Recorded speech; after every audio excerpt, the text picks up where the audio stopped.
Assalamualaikum warahmatullahi wabarakatuh. Salam sejahtera untuk kita semua.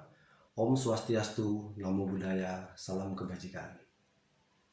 Bebas dalam berpikir, niat hati ingin memerdekakan para calon pekerja migran Indonesia, namun yang didapat adalah blunder.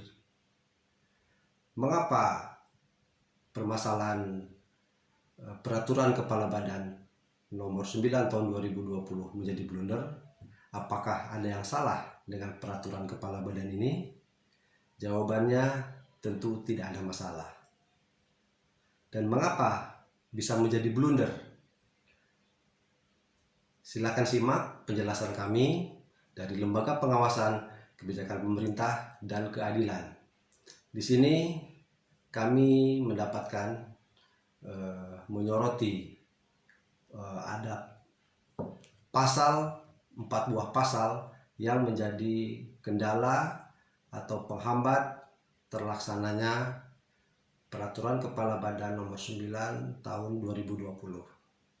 Pertama adalah pasal 39 di mana pemerintah pusat diwajibkan menyiapkan dan seluruh biaya pelatihan dan sertifikasi bagi calon pekerja migran. Yang kedua adalah pasal 40 di mana pemerintah daerah provinsi diwajibkan menyiapkan anggaran untuk biaya pelatihan dan sertifikasi para calon pekerja migran. Yang ketiga adalah pasal 41 di mana pemerintah kabupaten kota diwajibkan untuk menyiapkan anggaran untuk biaya pelatihan dan sertifikasi calon pekerja migran Indonesia. Dari ketiga pasal tersebut jelas pemerintah wajib menyediakan anggaran untuk pelatihan dan sertifikasi para calon pekerja migran agar dapat diproses untuk melaksanakan penempatan pekerja migran ke luar negeri. Apabila calon pekerja migran belum memiliki sertifikasi kompetensi, belum mengikuti pelatihan, maka para calon pekerja migran tersebut belum dapat diproses sebagai calon pekerja migran untuk dilaksanakan proses penempatan oleh pelaksana penempatan pekerja migran Indonesia atau P3MI. Di sini jelas apabila para calon pekerja migran belum memiliki sertifikasi kompetensi, maka penempatan tidak bisa dilakukan. Artinya akan terjadi zero cost, akan terjadi zero penempatan, bukannya zero cost, sebagaimana yang diharapkan dan diamanahkan oleh pasal 30 Undang-Undang 18 tahun 2017. Selanjutnya ada pasal 31.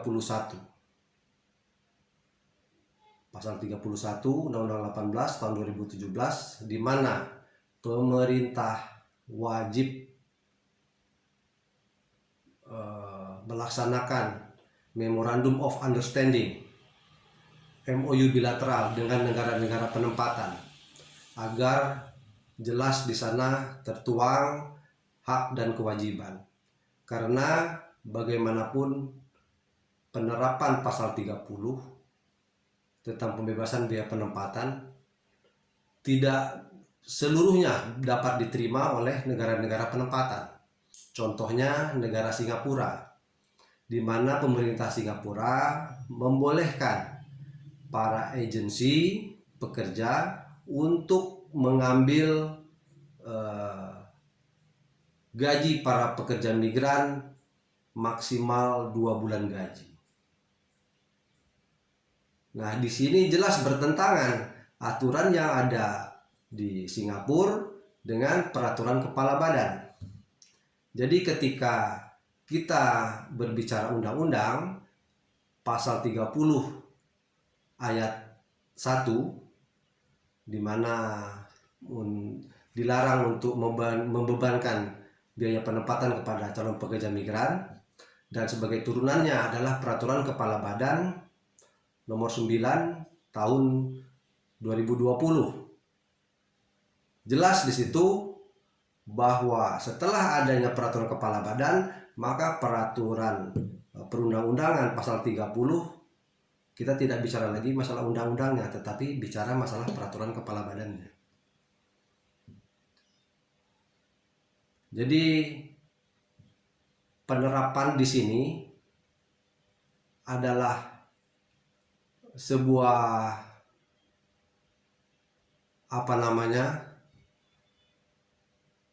boleh dikatakan kehilapan atau sedikit kekeliruan untuk menempatkan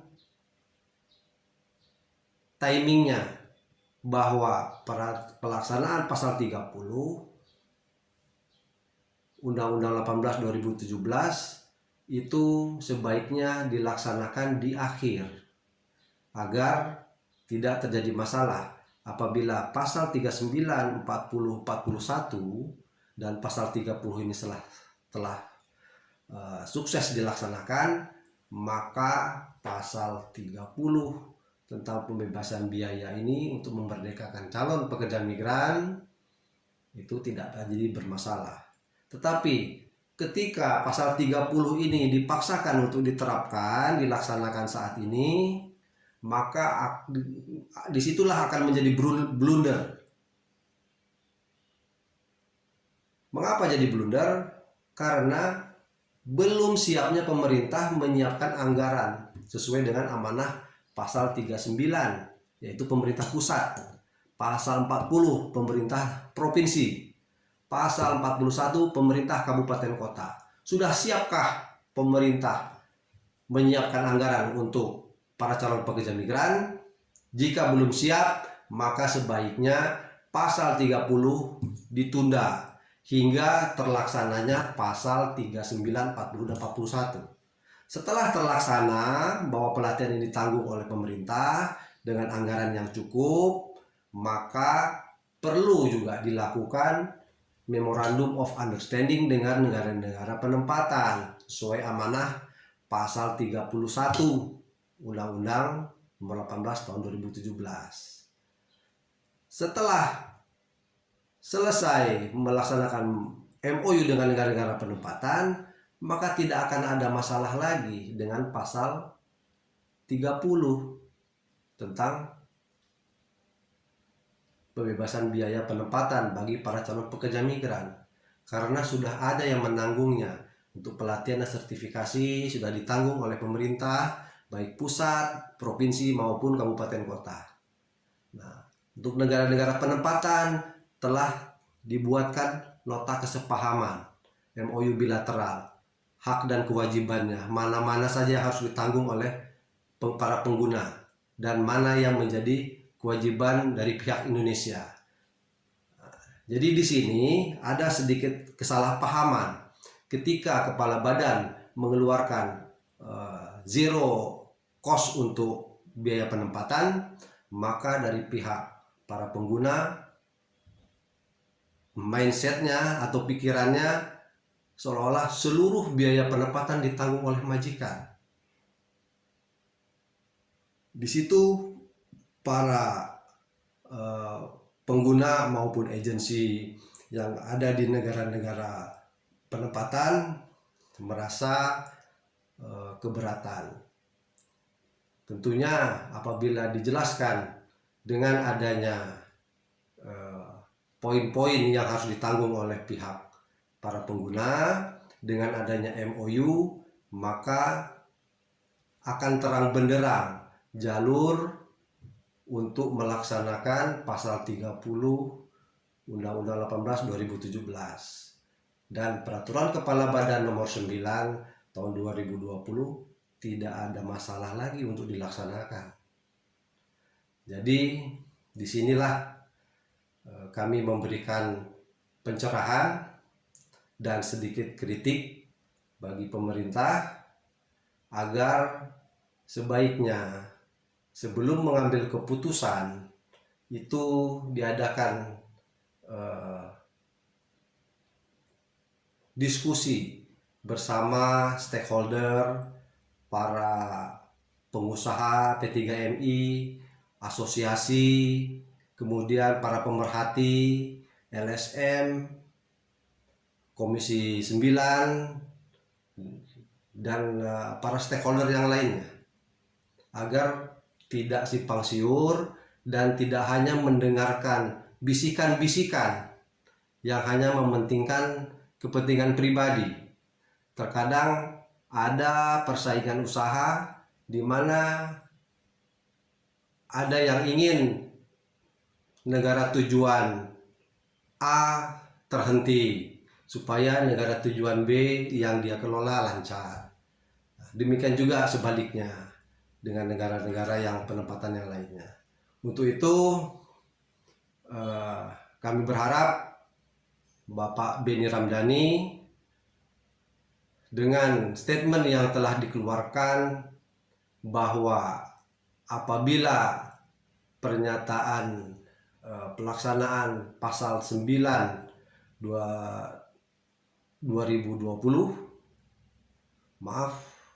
peraturan Kepala Badan nomor 9 tahun 2020 tidak dapat dilaksanakan, maka beliau akan mundur dari jabatannya. Nah, ini yang ditunggu-tunggu oleh para calon pekerja migran. Apakah Pak Benny Ramdhani akan mundur pada tanggal 15 yang akan datang, atau akan tetap melaksanakan dan memaksakan pelaksanaan peraturan Kepala Badan nomor 9 tahun 2020 tanpa kesiapan pasal 39, 40, 41 dan pasal 31.